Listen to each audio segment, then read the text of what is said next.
आप लोगों ने पार्ट 1 में देखा कि मैं ईंटें बनाने के लिए इस खलिहान की सफाई करने में लग जाता हूँ और फिर 5 से 6 दिन तक मेहनत करने के बाद यह खलिहान बनकर तैयार हो जाता है। फिर खलिहान की सफाई करने के बाद इस मिट्टी को खोदते हैं और मिट्टी को खोदने के बाद इसको अच्छी तरह से सींच कर घर चला जाता हूँ। और अब पार्ट 2 की बात कर लेते हैं। अगले दिन सुबह होते ही मैं अपने खलिहान की तरफ आ जाता हूँ और यहाँ पहुँचने के बाद सबसे पहले मैं ड्रम लेने के लिए जाता हूँ और इस ड्रम में मैं मिट्टी बनाने के लिए पहले से ही पानी भर कर रखूंगा, क्योंकि अपने यहाँ लाइट का कोई भरोसा नहीं है कि कब आएगी या फिर कब जाएगी। इसीलिए मैं ड्रम को लाने के बाद जल्दी से पाइप भी बिछाने लगता हूँ और पाइप बिछाने के बाद मोटर चालू करने के लिए चला जाता हूँ और मोटर चालू करने के बाद मैं जल्दी से यहाँ पर आ जाता हूँ और कल जो मैंने मिट्टी सींच कर गया था उसको ताजा करने के लिए दोबारा सींचता हूँ। मिट्टी को सींचने के बाद मैं ड्रम में भी पानी भर लेता हूँ और ये दोनों काम होने के बाद मैं मोटर बंद कर देता हूँ। और वैसे गाइस जो बोरवेल है अपने घर में ही है, जिसकी वजह से अपने को जब जरूरत पड़ती है तब पानी भर सकते हैं। बस लाइट होनी चाहिए, जो कि कभी रहती है कभी नहीं रहती है। खैर अभी मैं मोटर बंद करके आ गया हूँ और अब आगे का काम शुरू करते हैं। मैंने मिट्टी को तो सींच दिया है, अब इसमें मिलाने के लिए भूसी लेने के लिए जा रहा हूँ, जो कि अपने यहाँ रखी हुई है। और ईंटें बनाने में धान की भूसी का उपयोग किया जाता है। और वैसे जहाँ तक मुझे पता है कि ईंटें बनाने में भूसी का उपयोग मेजर 2 कारण से किया जाता है। पहला, मिट्टी में भूसी मिलाने से ईंटें ज्यादा मजबूत बनती है और दूसरा, जब कच्ची ईंटों को भट्टे में पकाया जाता है तब यह भूसी जलकर ईंटों को अंदर से पकने में मदद करती है। खैर ज्ञान की बातें साइड में, अभी अपन काम पर फोकस कर लेते हैं। फिर भूसी को लाने के बाद मैं मिट्टी के ऊपर फैला देता हूँ और फावड़े की मदद से इसको मिलाने लगता हूँ। और हाँ, मिट्टी में ज्यादा भूसी भी नहीं मिलानी होती है, नहीं तो फिर भट्टे में पकाने पर सारी भूसी जल जाएगी और पूरे ईंट के ऊपर धब्बे ही धब्बे दिखने लगेंगे और ईंट कमजोर भी हो जाएगी। फिर मिट्टी और भूसी दोनों को अच्छी तरह से मिलाने के बाद इसके ऊपर पानी सींचता हूँ और दोबारा से पानी सींचने के बाद इसको कुचलने लगता हूँ, ताकि इसके अंदर जितने भी मिट्टी के गुट्टे बंधे हुए हैं वो फूट जाए। और यही कार्यक्रम 4 से 5 बार करना पड़ता है, तब जाकर यह मिट्टी बनकर तैयार होती है और इसी चीज में सबसे ज्यादा मेहनत लगती है। तो गाइस फाइनली इतनी देर मेहनत करने के बाद ये मिट्टी बनकर तैयार हो गई है। और ये चीज़ें देखने में जितनी आसान लग रही होंगी उतनी है नहीं। पहले मैं भी किसी को देखा करता था ऐसे काम करते हुए, तो लगता था कि बहुत आसान होगा, लेकिन अब जब कर रहे हैं तब पता चल रहा है। खैर ये सब छोड़ो, अभी अपने को रेत चालना बाकी है, वो करते हैं। चलो फिर बिना देरी के रेत चालते हैं और फिर ईंट पारना शुरू करते हैं।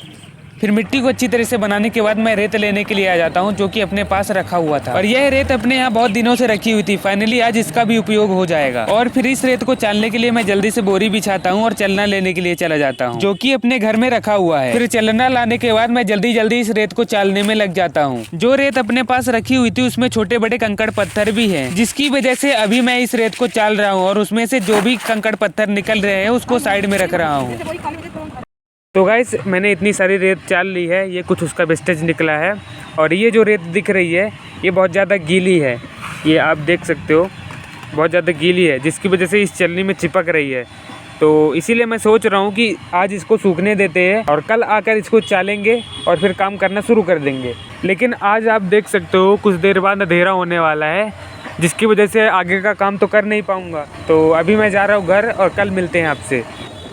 और फिर अगले दिन सुबह होते ही मैं अपने खलिहान की तरफ आ जाता हूँ और यहाँ आकर देखता हूँ कि अपने खलिहान में बहुत ज्यादा पत्ते ही पत्ते बिखरे पड़े हैं, क्योंकि अपने खलिहान के बाजू में ही बड़े बड़े लिप्टस के पेड़ हैं, जिससे पूरे दिन पत्ते गिरते रहते हैं। खैर अपन इन पत्तों को गिरने से रोक तो नहीं सकते, बस झाड़ू लगा सकते हैं, जिसके लिए मैं जल्दी से घर जाता हूँ और वहाँ से झाड़ू लेकर आता हूँ। फिर झाड़ू लाने के बाद मैं जल्दी जल्दी इन बिखरे हुए पत्तों को हटाने लगता हूँ। और वैसे गाइस क्या आप लोगों ने लिप्टस का पेड़ देखा है? और अगर आप लोगों ने देखा है तो कमेंट करके जरूर बताना कि इस पेड़ की क्या खासियत है। खैर अभी के लिए मैंने पूरे खलिहान को साफ कर दिया है और यहाँ पर सफाई करने के बाद मैं जल्दी से 1 बाल्टी पानी लेकर आता हूँ। और यह पानी मैंने इसलिए लाया है ताकि इसमें सांचों को डुबोकर रख सके। और इन सांचों को मैं पानी में डुबोकर इसलिए रख रहा हूँ ताकि यह सांचा फूल जाए, और जब यह सांचा फूल जाएगा तो इसमें रेत डालने पर चिपक जाएगी। और रेत के चिपकने के बाद जब ऊपर से मिट्टी डाली जाएगी तो यह मिट्टी सांचे में चिपकेगी नहीं और ईंट आराम से सांचे से बाहर निकल आएगी। खैर ये सारी चीजें बताते बताते मैंने मिट्टी भी ले जाकर रख ली है जहाँ पर मुझे ईंटें पारनी है। और मिट्टी को लाने के बाद मैं जल्दी से सांचे को भी लेकर आ जाता हूँ और अब ये सांचे ईंटें पारने के लिए तैयार हैं। फिर मिट्टी को यहाँ पर लाने के बाद मैं इसके छोटे छोटे गोले बनाने लगता हूँ, जिससे ईंटें बनाने में आसानी होती है। और इतने सारे काम करने के बाद फाइनली अब बारी है ईंटें बनाने की, जिसके लिए सबसे पहले मैं सांचे में रेत लगाता हूँ और उसके ऊपर मिट्टी डालता हूँ। और सांचे में मिट्टी भरने के बाद जितनी भी मिट्टी बची हुई है उसको बाहर निकाल कर रख देते हैं और फिर सांचे को पटक देते हैं। फिर सांचे को ऊपर उठाकर बाहर निकाल लेते हैं और अपनी ईंट बनकर तैयार हो जाती है। आप लोग अपने घरों में जिन ईंटों का यूज करते हैं उनको कुछ इस तरह से ही बनाया जाता है, बस फर्क इतना है कि मैं अपने यूज के लिए थोड़ी सी ईंटें बना रहा हूँ और आप लोग जो ईंटें लाते हैं उनको ज्यादा क्वांटिटी में बनाया जाता है और पकाया जाता है। खैर अभी के लिए जितनी मिट्टी मैंने बनाई थी उतने पूरे की ईंटें बना दिया है।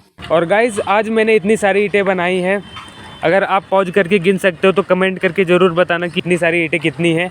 मैंने उस दिन जितनी मिट्टी बनाई थी मुझे लगा था कि 200 से 250 ईंटें आराम से बन जाएंगी, लेकिन सिर्फ इतनी ही ईंटें बन पाई हैं। और गाइज आज तो अब मिट्टी ख़त्म हो चुकी है, इसलिए अब ईंट को तो बना नहीं सकते। इसलिए अब मैं सोच रहा हूँ कि आगे ये इस मिट्टी को ही खोद लेते हैं ताकि कल ईंटें पार सकें। और आज मैं ज़्यादा मिट्टी को खोदूँगा ताकि कल 400 से 500 ईंटें आराम से बन जाए। और ये जो मिट्टी खुदी हुई दिख रही है इसको ये हमारी माता श्री खोद रही थी, लेकिन थक चुकी हैं, तब मैं इस काम को आगे कंटिन्यू कर रहा हूँ। तो चलो फिर जब तक शाम नहीं हुई है यही काम कर लेते हैं। और फिर ईंटें बनाने के बाद मैं और मम्मी दोनों लोग मिलकर इस मिट्टी को खोदने में लग जाते हैं ताकि कल ईंटें बनाने के लिए जो मिट्टी बनानी है वो आज ही बन जाए। और ये हमारे बाहुबली मिट्टी खोदते हुए खैर थोड़ी बहुत मस्ती करने के बाद मैं फिर से मिट्टी को खोदने में लग जाता हूँ। और फिर मिट्टी को खोदने के बाद अब टाइम है इसको सींचने का, जिसके लिए मैं अभी इसके ऊपर पाइप बिछा रहा हूँ। फिर पाइप बिछाने के बाद मैं जल्दी से जाकर मोटर चालू करता हूँ और मोटर को चालू करने के बाद इस मिट्टी को अच्छी तरह से सींचने में लग जाता हूँ। और गाइस अभी मैंने मिट्टी को खोद के फुला दिया है। अब ये पूरी रात फूलेगी और कल आकर इसको बनाएंगे और फिर ईंटें पारना शुरू करेंगे। फिर मिट्टी को सींचने के बाद मैं घर चला जाता हूँ। और अगले दिन जब मैं सुबह यहाँ पर आता हूँ तो देखता हूँ कि मिट्टी बनाने का आधा काम हमारे फादर साहब ने पहले ही कर दिए हैं। और फिर मैं जल्दी से बूसी लेने के लिए चला जाता हूँ। बूसी लेके आने के बाद मिट्टी बनाने का आगे का कार्यक्रम शुरू कर देता हूँ। सबसे पहले तो मैं बूसी लाने के बाद इस मिट्टी के ऊपर छिड़कता हूँ और फिर इसको कुचलने में लग जाता हूँ। इस मिट्टी को कुचलते समय अपने को बहुत ज्यादा ध्यान देना पड़ता है कि इसमें अगर लकड़ी या कांच है तो उसको बाहर निकाल दें, नहीं तो फिर यह पैर में लग सकती है। फिर एक एक जान और देते देते अपनी मिट्टी भी बनकर तैयार हो गई है। और गाइस आप लोगों ने जैसा कि देखा कि मैं और पापा ने मिलकर इस सुबह सुबह इस मिट्टी को बनाकर चले गए थे। अब बारी है इसको पारने की। वैसे भी आज बहुत ज़्यादा लेट हो चुके हैं, तो चलो फिर बिना देरी के हुए काम को शुरू करते हैं।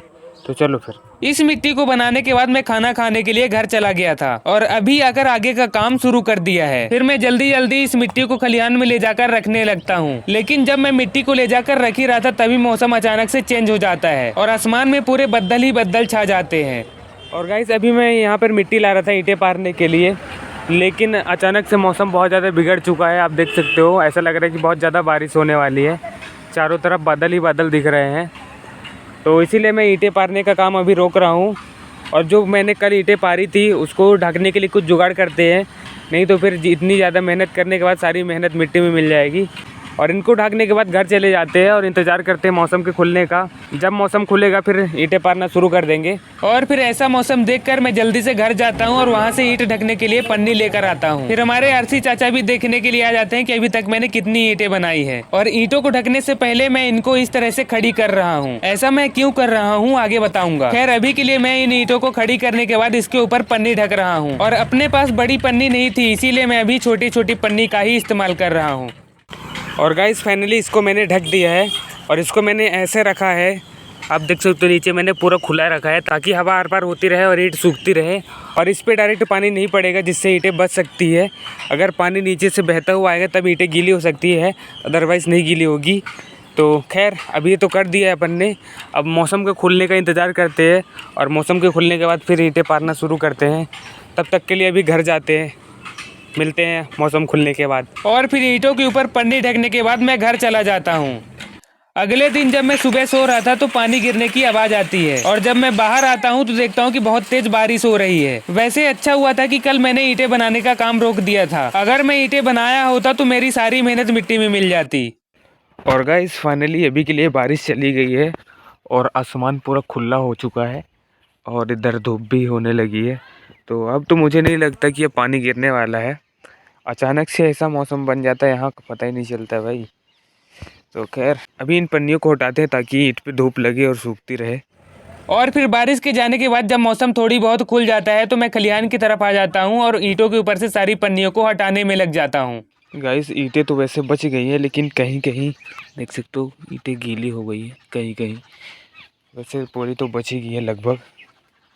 अगर ये पन्नी नहीं होती तो ये पूरी भीग गई होती। चलो अभी तो बच गई है, अब इसको सूखने देते हैं और जाते हैं अभी घर। और थोड़ा सा और मौसम खुल जाए फिर ईंटें पारना शुरू करते हैं। फिर ईंटों के ऊपर से पन्नी को हटाने के बाद मैं घर चला जाता हूँ और मौसम के पूरी तरह से खुलने के बाद वापस खलिहान की तरफ आ जाता हूँ। और यहाँ पर पहुंचकर सबसे पहले मैं ठंडे वाले कपड़े उतारता हूँ और काम में लग जाता हूँ। और मैंने कल जो मिट्टी यहाँ खलिहान में रख के गया था, सबसे पहले उसके गोले बनाने में लग जाता हूँ, क्योंकि यह मिट्टी कल से यहीं पर पड़ी हुई है, जिसकी वजह से ये धीरे धीरे सूख रही है। और गाइस अभी मैंने इतनी सारी मिट्टी के गोले बना लिया है ईंटें पारने के लिए, लेकिन ईंटें पारने से पहले मैं और यहाँ पे मिट्टी ला के रखने वाला हूँ, क्योंकि ये जो मिट्टी है थोड़ी सी गीली हो गई थी, जिसकी वजह से मिट्टी सांचे में चिपक सकती है। इसलिए इसको ला के यहीं पर रख देंगे तो धीरे धीरे सूखती रहेगी और मैं इधर ईंटें पारता रहूँगा। और फिर गोले बनाने के बाद मैं और मिट्टी यहाँ पर ला कर रखने लगता हूँ, ताकि यह मिट्टी यहीं पर रखे रखे सूखती रहे और इधर मैं ईंटें पारता रहूँ। फाइनली अभी मैंने मिट्टी को भी यहाँ पर रख लिया है। अब चलो ईंटें पारना शुरू करते हैं।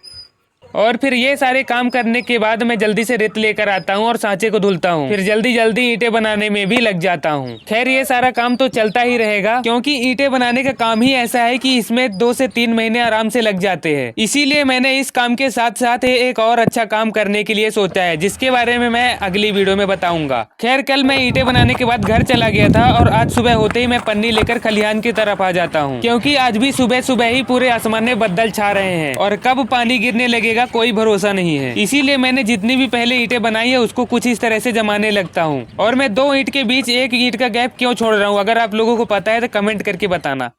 गाइस अभी देख सकते हो आप कितना घना बादल है, कितना काला बादल है, इसलिए मैं अभी इसको समेट कर रख दिया है। अब इसके ऊपर पन्नी ढकते हैं और फिर पूरे ईंट को अच्छे से जमाने के बाद मैं इसके ऊपर पन्नी ढकने लगता हूँ। और पन्नी को ढकने के बाद मैं इसके ऊपर ईंटें रखने लगता हूँ, ताकि अगर तेज हवा चलती है तो ये पन्नी उड़े नहीं। और इसको ढकने के बाद जो ईंटें गीली रह गई हैं उनके ऊपर भी छोटी छोटी पन्नी ढक देता हूँ। और जब मैं इसको ढक ही रहा होता हूँ तभी अचानक से बहुत तेज हवा चलने लगती है। लेकिन अच्छी बात यह है कि ज्यादा तेज हवा नहीं चली, नहीं तो फिर अपनी सारी पन्नी उड़ जाती। और फिर पूरे ईंट के ऊपर पन्नी ढकने के बाद मैं घर चला जाता हूँ। और मेरे घर जाने के कुछ ही देर बाद बारिश होना स्टार्ट हो जाती है।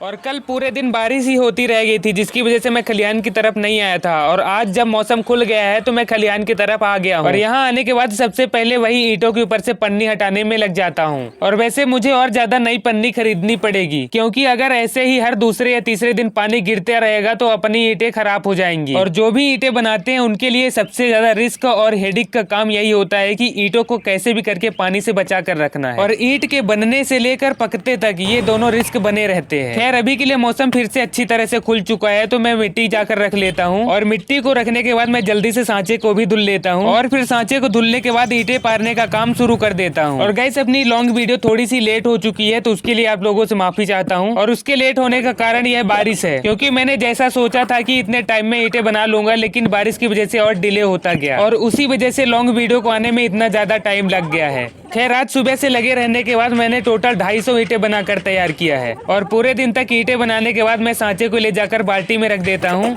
और सांचे को बाल्टी में रखने के बाद मैं घर जाने वाला था, लेकिन मैं अगले दिन के लिए मिट्टी खोदने में लग जाता हूँ। और फिर थोड़ी बहुत मिट्टी खोदने के बाद जब मैं थक जाता हूँ तो घर चला जाता हूँ, क्योंकि वैसे भी आज सुबह से ही काम में लगे हुआ था। और फिर अगले दिन सुबह सुबह हर रोज की तरह ही आज भी बद्दल ही बद्दल छाने लगे थे। और फिर मैं भी हर रोज की तरह ही ईंटों के ऊपर पन्नी ढकने में लग जाता हूँ। और जब से मैंने ईंटें बनाने का काम शुरू किया है तब से आज ये तीसरी बार है कि आज मैं ईंटें बना रहा हूँ और कल बारिश होने वाली है। खैर अभी मैंने आज भी इन ईंटों के ऊपर पन्नी ढक दिया है और पन्नी ढकते ही बारिश होना स्टार्ट हो गई है। और अब मैंने डिसाइड किया है कि आज चाहे जितना भी पानी गिरता रहे मैं इस मिट्टी को खोदूंगा और इसको बनाने के बाद ही घर जाऊंगा। और फिर यह डिसाइड करने के बाद मैं पानी गिरते समय ही पूरी मिट्टी को खोदने में लगा रहता हूँ। और कुछ देर बाद मैं पूरी मिट्टी को भी खोद देता हूँ। मिट्टी को खोदने के बाद मैं जल्दी से मोटर चालू करने के लिए जाता हूँ, लेकिन यहाँ पर आकर देखता हूँ कि लाइट ही नहीं है, इसीलिए फिर मैं वापस आ जाता हूँ। गाइस कल मैंने इतनी ईंटें बनाई थी टोटल 250, और आज सुबह से ही बहुत ज़्यादा बादल घेरे हुए हैं और थोड़ी थोड़ी बारिश भी हो रही है।